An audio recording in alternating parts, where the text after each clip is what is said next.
Você está ouvindo Mandiocast, as principais notícias, informações e novidades da mandiocultura para você. Seja muito bem-vindo ao Mandiocast, o podcast da mandioca. Eu sou Patrícia Miagawa e no episódio de hoje iremos falar sobre os 5 elementos da produtividade, especificamente para a mandioca, mas que podem ser aplicados para outras culturas. Esses elementos em conjunto poderão potencializar a produção e, consequentemente, aumentar a lucratividade. Hoje teremos a participação de Geile Viviane, engenheira agrônoma, especialista em mandioca, coordenadora técnica do Pátio Mandiocultura e criadora do Mandiocast. E Bruno Vendramini, engenheiro agrônomo, coordenador de produção da equipe técnica da Polímata Soluções Agrícolas e Ambientais. Bruno, Geile, é um prazer receber vocês nesse episódio com um tema muito interessante para os nossos ouvintes. Sei que será uma troca bastante enriquecedora. Olá, Patrícia. Olá, Geile. Todos e todas que nos ouvem. O prazer é todo meu. Esse tema pode contribuir bastante para a produção de mandioca e também outras culturas, assim como Patrícia mencionou. É muito bom poder compartilhar um pouco dessas informações. Muito obrigado pelo convite. Olá, Patrícia, Bruno e os nossos ouvintes aqui do Mandiocast. É muito bom estar aqui com vocês novamente, falando de um assunto tão importante que é a produtividade da mandioca, né? E que elementos são esses que podem potencializar a produtividade da mandioca. Então, esse bate-papo aqui hoje vai ser muito legal para que a gente possa falar um pouco sobre essa metodologia para aumento da produtividade, aumento da lucratividade da mandioca, consequentemente. Então, Patrícia, é com você. Então, vamos lá. Este podcast foi feito pela Polímata especialmente para você. E para iniciar nessa nossa conversa, Geile, conta para a gente como que surgiu esses 5 elementos da produtividade. Bom, a gente trabalhava inicialmente com a metodologia da Embrapa, que a gente falava sobre o trio da produtividade. E esse trio da produtividade, a gente percebeu que a gente tinha alguns elementos, né, da agroecologia que eles poderiam potencializar ainda mais. Então, começamos a incluir um quarto, depois incluímos um quinto elemento, e a gente está trabalhando aí fortemente a questão do solo vivo, né? Esse solo como um componente importante para que a gente tenha uma saúde do solo, na melhoria da fertilidade, e a gente consiga aumentar a produtividade consequentemente. Temos vários relatos de agricultores em que já conseguiram 120 sacas de farinha numa tarefa e agora estão com 20 sacas. O que está acontecendo? Eles estavam mantendo os tratos culturais, mantendo o espaçamento, mantendo alguns elementos da produtividade, mas tinham alguns que não estavam contemplados. Então, a partir desse exercício, junto a esses agricultores, junto ao trabalho de agroecologia que nós temos feito aqui no Extremo Sul, nós desenvolvemos aí essa metodologia dos 5 elementos da produtividade. Bom, né, agora que sabemos como que surgiu a ideia, nós queremos saber quais que são esses 5 elementos, né? Você pode falar para a gente, Bruno? Bom, Patrícia, os elementos são o solo, como o Geile falou do solo vivo, nutrição, solo e planta, materiais propagativos, espaçamento e tratos culturais. Um trabalho bem realizado com esses 5 elementos é garantia de boa produtividade. Bom, eu confesso, né, que eu já amadureci essa definição e hoje eu consigo, né, enxergar o solo como um elemento vivo, mas eu acho que não só para mim, né, com essa visão, mas muita gente isso ainda não é tão claro. Para você, Bruno, mas o que é o solo vivo realmente? Patrícia, é fundamental essa compreensão de solo vivo. Muitos podem ver o solo como apenas minerais das decomposições de rochas, mas o solo é muito mais que isso. Até indico para os que querem conhecer um pouco mais, tem literaturas, como a exemplo aí o livro Manual do Solo Vivo, da agroecologista renomada aí, Ana Primavesi. Eu assisti recentemente um documentário na Netflix, é o Solo Fértil. Eu também recomendo, porque ele faz um link do solo vivo com todas as questões ambientais que nós estamos passando no mundo atualmente. E explicando assim o que seria o solo vivo, a gente tem que pensar que no solo estão presentes, para além desses minerais, pequenos animais como minhocas, insetos, micro-organismos como fungos e bactérias. também matéria orgânica, ar e água, de forma que essa compreensão não pode ser diferente. O solo é vivo. Essa sua recomendação aí do documentário eu também assisti e recomendo, achei incrível. E partindo, né, desse princípio de solo vivo, qual que é a importância da biomassa? Bom, a natureza ela nos ensina com seus ciclos. Então, essa biomassa, todo esse material orgânico deposto sobre o solo, primeiramente é fonte de alimento para esses seres do solo, a exemplo das minhocas e micro-organismos. E através de processos bioquímicos, esses materiais eles são transformados em nutrientes disponibilizados às próprias plantas, sendo um processo cíclico. É um dos motivos para que a gente possa olhar para uma mata, por exemplo, e perceber que as plantas estão saudáveis e bem nutridas, mesmo que nenhum homem faça intervenção com adubação nelas, por exemplo. A gente também não pode deixar de falar sobre alguns outros efeitos, como a manutenção da umidade no solo, a manutenção de temperaturas agradáveis à vida presente no solo, evita erosão. Então, um bom sistema produtivo deve ter atenção no sentido de disponibilizar biomassa, para que o ambiente seja constantemente melhorado e não degradado. Entendi. Então, assim, Bruno, partindo para o segundo elemento, né, que é o programa Nutrição Solo e Planta. A gente está falando não apenas de nutrição de solo, né, mas também a foliar. E assim, falando da cultura, né, da mandioca, é comum essa prática de adubação foliar para a mandioca? Patrícia, é muito comum observar adubação foliares em várias culturas. Eu acredito que por a mandioca ser uma cultura bastante adaptável e resistente, as pessoas não tenham dado a devida atenção para essa possibilidade. Mas, na verdade, as experiências que nós tivemos fazendo adubação foliar, elas são muito empolgantes. A gente tem que entender que os solos que não estão devidamente equilibrados, é o caso da grande maioria dos solos que vêm sendo cultivados, principalmente sistemas convencionais, eles tendem a indisponibilizar alguns nutrientes para a planta. E muitas das vezes, esses nutrientes, eles podem ser disponibilizados através de uma adubação foliar. Então, acaba sendo uma prática simples e com ótimos resultados. Os agricultores precisam atentar para essa prática. Assim, mas uma grande preocupação dos nossos agricultores é a questão de custo, né, na produção. Então, teria alguma alternativa para eu fazer essa adubação foliar, mas que não aumentasse o custo deles? Perfeita pergunta. Não adianta a gente ter um olhar só para a produtividade sem ter um olhar para os custos de produção. Então, para fazer uma adubação foliar em mandioca, em outras culturas também, temos como opção a manipoeira, também conhecida como água de massa, que é um resíduo das farinheiras que está disponível, por enquanto, sem custos. Digo isso porque, com conhecimento dos agricultores, do potencial desse resíduo, é provável que no futuro próximo ela passe a ser comercializada. Mas, por enquanto, sem custos, né? E vários produtores de mandioca têm acesso a esse resíduo, de forma que o custo relacionado a essa atividade de adubação foliar seria apenas a mão de obra de aplicação. E seria uma solução também, né, para o problema da manipoeira, né? Que é considerado como um resíduo, vai servir de forma positiva para o agricultor. Assim, nós sabemos também que ter um material propagativo sadio é fundamental para ter uma boa produtividade. Mas isso não apenas para a mandiocultura, mas como nosso foco, né, no episódio de hoje é a cadeia produtiva da mandioca, o que eu devo fazer para manter a sanidade das manivas, Geile? Patrícia, a gente está falando aí de uma sequência de elementos, né? Esses elementos, eles precisam todos estar em harmonia para que a gente possa ter essa boa produtividade.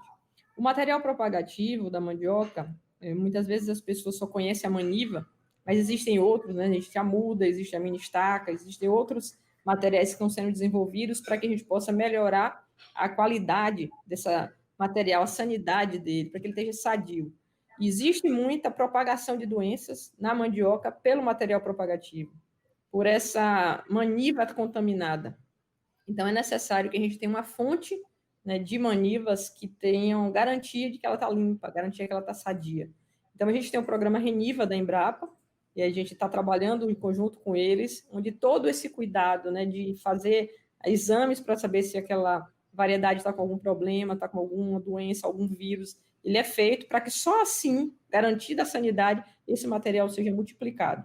Então, a gente está trabalhando esse processo, trouxemos várias mudas que vinham desse processo de indexação aí da mandioca, né, produzida essa matéria, as mudas, e a gente montou os maniveiros. Maniveiro é uma nova função hoje na cadeia produtiva da mandioca, onde esse produtor ele está se especializando em produção de maniva. Ele tem parte aérea, ele tem raiz, mas ele tem como principal produto a maniva. Ele passa a vender essas manivas como se ele estivesse vendendo uma muda. Então, é uma outra oportunidade que está sendo gerada na cadeia da mandioca. E a gente tem aí a situação da verificar se eu não vou contaminar esse material também com a ferramenta. A contaminação do material propagativo é feita de forma física. Então, uma ferramenta infectada pode infectar o material que está limpo.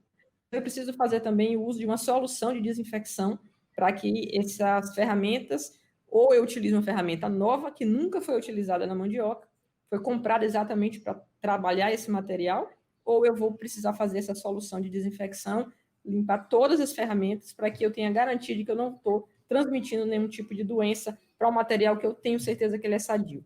Se eu não tenho certeza que o material é sadio, eu preciso passar esse material por um processo de análise, fazer os exames nele, verificar, chama indexação esse processo, para que eu tenha essas informações. É um material limpo, é um material sadio, para que depois eu possa multiplicar. Então, também, né, tendo o agricultor podendo fazer a própria multiplicação na propriedade dele, é um processo simples, o agricultor pode aprender a fazer essa multiplicação e ele pode estar multiplicando o material na própria área dele. Eles podem comprar mudas inicialmente, que vem desse programa o Reniva, para ter garantia de sanidade, e depois, a partir dessas mudas, dessa maniva crescida, ele pode começar a fazer a multiplicação, e aí sim, ele poder fazer suas áreas tendo garantia desse elemento, né, material propagativo.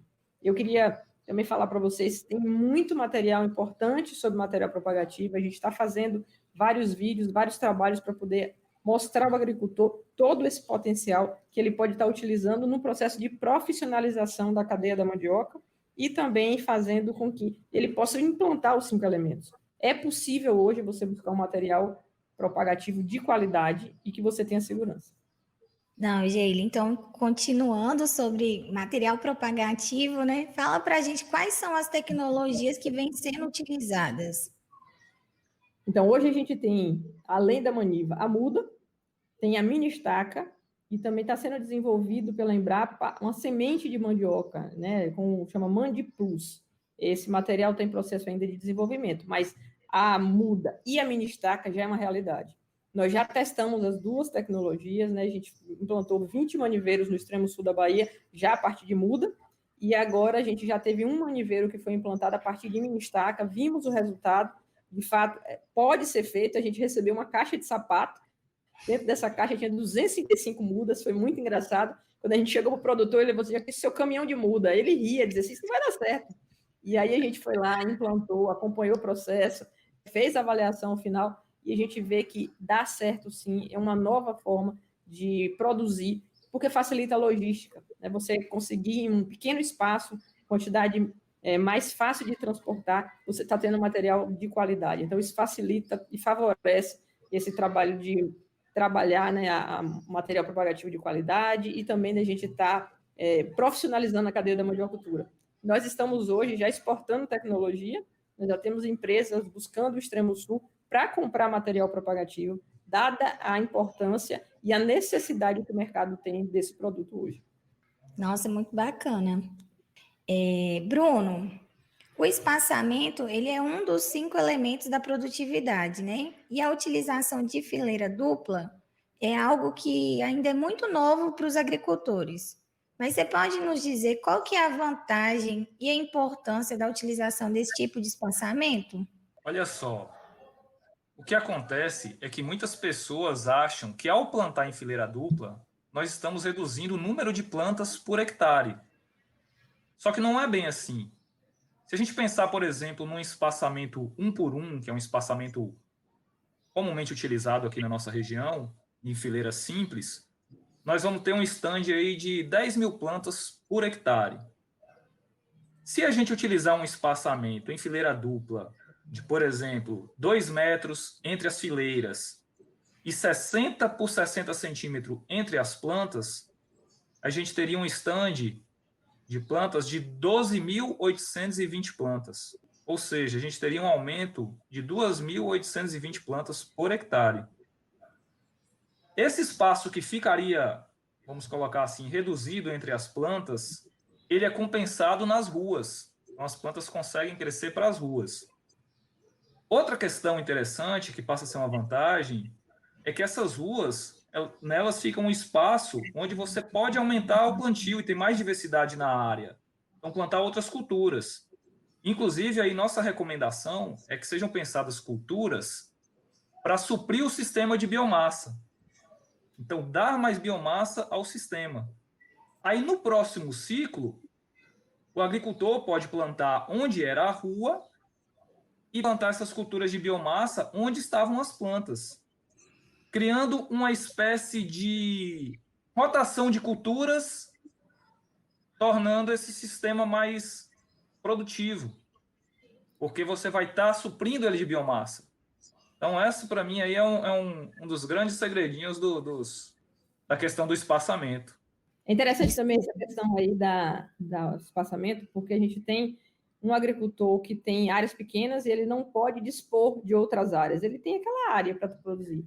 E a fileira dupla proporciona para ele exatamente aí a possibilidade dele fazer um trabalho de melhoria do solo, né? Fazendo a fileira dupla, deixando essa área entre fileiras aí para que ele faça uma adubação verde, para que ele aumente a biomassa, como você falou. Mas é muito importante para o pequeno agricultor que ele adote o sistema de fileira dupla no processo de melhoria de fertilidade do solo. Só o fato da fileira dupla permitir que ele tenha essa possibilidade de melhorar o solo dele, ciclando aí a rotação, como você colocou, já é um dos maiores ganhos que ele pode ter. Então, é fundamental para que ele tenha sustentabilidade no processo de produção dele. Senão ele vai haver um esgotamento de solo e vai chegar um momento que ele não vai conseguir produzir. Então, a fileira dupla ela é super recomendada. Agricultor familiar tem pequena área, ele precisa usar a fileira dupla. Não é nem uma questão de ser bom, é uma questão de necessidade também. Bom, agora vamos falar do último, mas não menos importante, elemento da produtividade, os tratos culturais. Bom, sabemos, né, que a mandioca ela não tolera mato-competição nos primeiros meses de vida. Então, existe alguma alternativa para os nossos agricultores não estarem realizando a capina manual nem a química, Geile? Patrícia, essa é uma boa pergunta.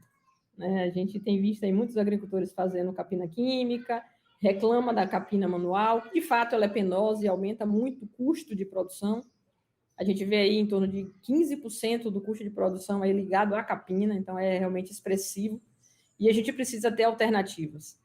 E algumas alternativas podem ser trabalhadas. A gente estava falando aqui agora de espaçamento, de fileira dupla.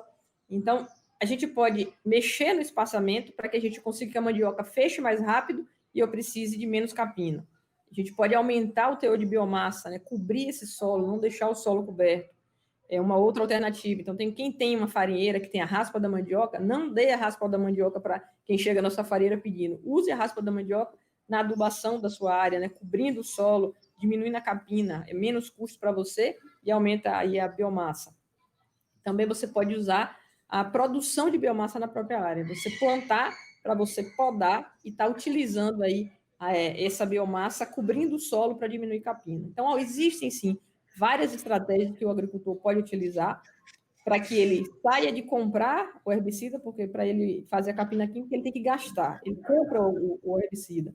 É mais rápido a aplicação, mas ele compra. Quando ele vai para a capina manual, é penoso, demora, e às vezes você precisa de mais pessoas para estar ali fazendo a capina daquela área. E quando você faz a biomassa, você tem trabalho também, mas é um trabalho que vai potencializar aí a sua fertilidade do solo. Então, é um trabalho que é benéfico para a construção de fertilidade, é um trabalho que é benéfico para que a gente faça aí essa implantação dessa metodologia aí dos 5 elementos da produtividade. Eu super recomendo que ao invés da capina, você substitua o banco de sementes ou que faça adição de biomassa nessa área. Assim, né? De toda a nossa conversa, eu entendo que os 5 elementos são extremamente importantes, né? Para a questão da minha produtividade. Mas, assim, uma dúvida que eu acho que não é só minha e talvez meus agricultores também vão ter. Eu preciso estar aplicando os 5 elementos de uma vez para eu conseguir aumentar a minha produtividade ou não? Então, Patrícia, quanto mais elementos você conseguir implantar, mais você começa a aumentar a sua produtividade. E existem dentro de elementos estratégias diferentes que você pode ir incorporando. Então, quando a gente fala ali de tratos culturais, não é só capina trato cultural, né? Você tem a questão do quebra-vento, você tem manejo integrado de pragas, você tem uma série de outros tratos culturais que podem estar sendo ali trabalhados. E aí você pode, a cada ciclo, ampliar o número de estratégias dos elementos para serem implantados. E quanto mais você conseguir colocar, mais você vai ter resposta em produtividade. Jair, eu não tenho condição de implantar tudo que vocês estão falando, é muita coisa, eu não consigo fazer.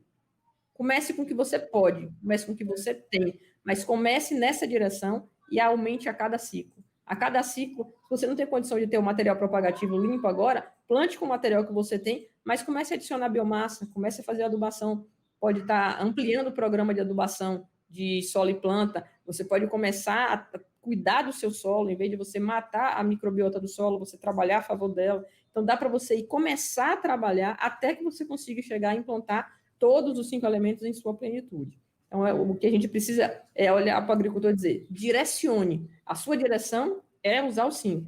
Mas se eu não tenho 5, comece com o que você pode e vá implantando aí os demais aí ao longo do tempo que você possa estar aumentando aí, né, a vontade sua de cada vez mais caminhar em termos de produtividade. Nós já testamos essa metodologia em vários plantios de mandioca e os resultados eles são realmente cada vez mais satisfatórios, cada vez mais surpreendentes. Tem agricultor que mostra para a gente, diz, eu não acredito, se eu não estivesse lá fazendo avaliação, eu não acreditaria nesse resultado, porque de tão bom que tem sido o retorno sobre isso. E com a continuidade desse processo, a gente vai ter cada vez mais produtividade. Então, é importante que o agricultor saiba disso, entenda disso e caminhe nessa direção.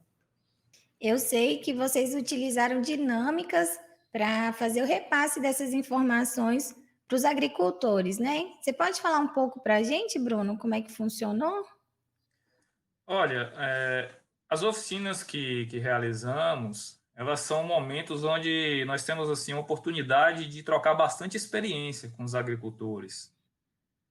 Em alguns momentos, a gente precisa trazer alguns conceitos acadêmicos no intuito de reforçar os conhecimentos que parte desses agricultores já têm, para estimular a retomada deles de ações relacionadas a esses conceitos, que já vêm deles. Talvez alguns mais jovens não tenham, mas agricultores que já estão há mais tempo já têm vários desses conceitos. Só que não dá para a gente tratar desses assuntos com um linguajar acadêmico. Então, a gente propôs atividades participativas que envolvem todos eles. E aí acabam sendo momentos inesquecíveis para todos nós, para os agricultores, para a gente, enquanto equipe técnica. É muito divertido. A gente brinca com esporte, a gente brinca com várias coisas e acaba ficando fixado para todo mundo. No ano passado, antes da pandemia, foram realizadas essas oficinas dos 5 elementos da produtividade nas comunidades rurais atendidas pelo PDRT. E como que foi a repercussão, assim, nas comunidades?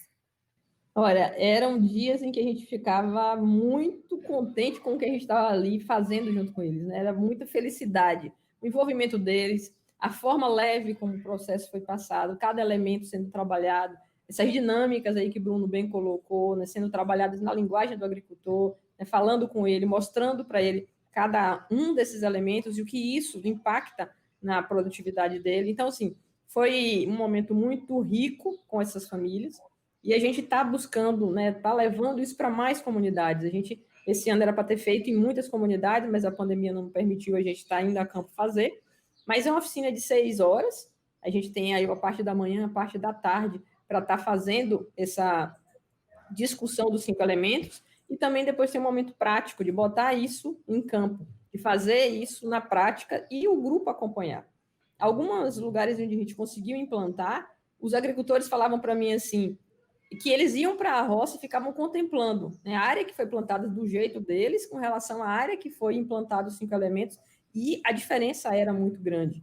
Né? A gente viu aí 40 centímetros de diferença de uma área para outra, a gente viu o vigor das plantas, a gente viu uma série de benefícios desse processo da implantação de 5 elementos, o que é muito gratificante, porque o próprio agricultor acompanhando, tem muito agricultor que é São Tomé, ele precisa ver para crer. Então, a gente está aí precisando colocar mais unidades demonstrativas como essas, implantando os 5 elementos, fazendo isso em mutirão, né, fazendo junto com o agricultor, mostrando por que está fazendo aquilo, para poder a gente estar avançando em transmitir esses conhecimentos e esses agricultores possam estar testando, né, e aí depois replicando em suas áreas. Então, são momentos de muita felicidade, a gente tem aprendido muito com tudo isso e também tem tido a gratidão deles em estar levando essas informações para eles. Muitos diziam assim, a gente não tinha conhecimento, né? A gente plantava mandioca como nossos pais, nossos avós, não tinha tecnologia, não tinha nada de novo. E agora vocês trazem aí tantas novidades, vocês trazem aí tantas coisas diferentes e que a gente está acompanhando e vendo que realmente dá resultado, vendo que realmente dá certo. Então, isso é muito gratificante, nos motiva cada vez mais a fazer esse trabalho. Essas oficinas a gente tem sentido falta, né, Bruno, de estar indo para campo fazer, e a gente espera que em breve a gente possa retomar esse trabalho aí junto com as comunidades. Bom, nesse episódio, nós falamos dos 5 elementos da produtividade voltado apenas para a mandiocultura. Mas pensando na diversidade de produção, nós poderíamos estar aplicando essas práticas com outras culturas, Bruno? Sim, Patrícia. Nós já comentamos um pouco a respeito. Algumas questões acabam sendo específicas para a cultura da mandioca. Por exemplo, quando a gente fala de manivas, estamos falando de mandioca. Mas, no geral, os princípios, eles são aplicáveis a qualquer cultura, com os devidos ajustes específicos, né? Então, qualquer cultura se desenvolve melhor com solo vivo, um bom planejamento nutricional de solo e planta, utilização de materiais propagativos de qualidade, utilização dos espaçamentos adequados, a realização dos tratos culturais adequados àquela cultura, pensando nos períodos corretos. Então, os princípios, eles são aplicáveis a qualquer cultura e vão aumentar a produtividade de qualquer cultura. Entendi. E assim, Geile, quem não é agricultor, atendido pela Polímata, mas tiver interesse em saber mais sobre os 5 elementos da produtividade, aonde que pode encontrar esse tipo de informação?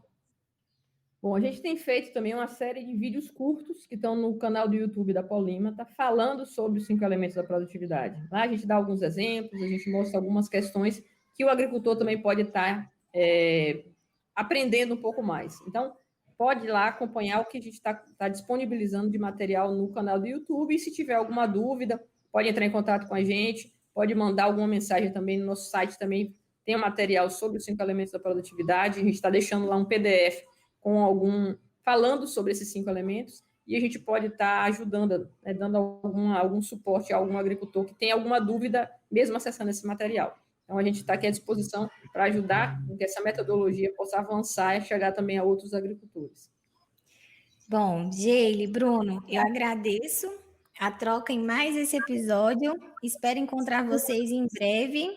Um grande abraço. Patrícia, é muito bom poder falar dos 5 elementos da produtividade. A gente tem uma satisfação em compartilhar isso. A gente está vendo o retorno, o resultado desse trabalho. Não é uma questão só teórica, né? É uma questão prática, é aplicação, é mão na massa, é botando para fazer e vendo o resultado. Então, compartilhar isso é uma felicidade para a gente.